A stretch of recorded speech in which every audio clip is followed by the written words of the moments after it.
Permettez-moi donc de rafraîchir rapidement nos connaissances sur le fonctionnement du web. Si vous êtes totalement conscient de tout cela, vous pouvez bien sûr ignorer cette vidéo. Maintenant, le web fonctionne comme ceci. Nous obtenons un utilisateur, un client. Peut-être que vous êtes assis devant votre navigateur, que vous visitez une page web ou que vous êtes déjà sur une page web et que vous soumettez un formulaire, de sorte que vous interagissez avec des pages web. Supposons que vous le visitiez donc.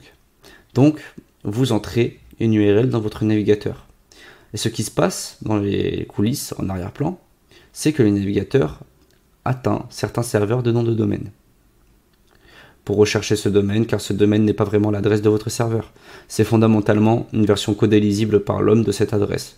Vous pourriez dire, votre serveur lui-même n'a qu'une adresse IP.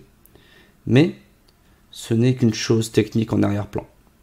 À la fin, vous entrez cette URL et cela conduira à un serveur. Vous, ou le navigateur, envoyez donc une requête à ce serveur, avec l'adresse IP que j'ai mentionnée. Donc, l'adresse IP appartenant à ce domaine. Jusqu'à présent, tout cela est intéressant. Mais, nous arrivons maintenant à la partie où Node.js entre en jeu, où votre code Node.js est important. Vous écrivez le code qui s'exécute sur cet ordinateur sur Internet qui a cette adresse IP. Vous écrivez le code qui fait tourner ce serveur, qui est capable de gérer la demande entrante et de faire quelque chose avec. Maintenant, vous n'avez pas besoin d'utiliser Node.js pour cela. Vous pouvez utiliser PHP, ASP.NET, Ruby on Rails, quelque chose comme ça. Mais dans ce cours, nous allons évidemment utiliser Node.js. Maintenant, dans ce code, vous pouvez faire toutes sortes de choses, et je l'ai déjà mentionné dans le premier module de cours.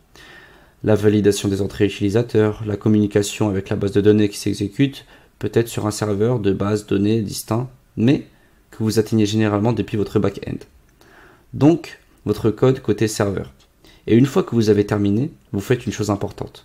Vous renvoyez une réponse au client. Cette réponse peut être du texte HTML, du code HTML qui est ensuite géré par le client, mais il peut également s'agir d'autres types de données comme un fichier, des données JSON ou XML. La réponse est plus que le contenu d'ailleurs.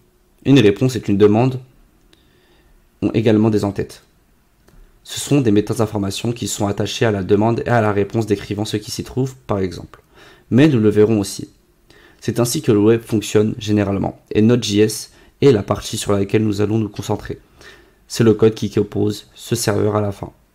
Maintenant que la transmission des demandes et des réponses se fait via un certain protocole, vous pouvez donc dire une méthode de communication standardisée, car évidemment, pour gérer correctement une demande et renvoyer une réponse avec laquelle le navigateur peut fonctionner, nous devons suivre certaines règles et ces règles sont définies par le protocole que nous utilisons HTTP ou HTTPS. HTTP signifie protocole de transfert hypertexte.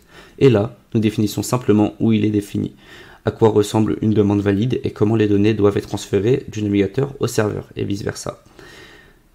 Et HTTPS est tout simplement le même avec le cryptage SSL activé, où toutes les données transmises sont en fait cryptées, de sorte que si quelqu'un usurpe votre connexion, il ne peut pas lire vos données. Vers la fin du cours, je vais vous montrer comment activer HTTPS.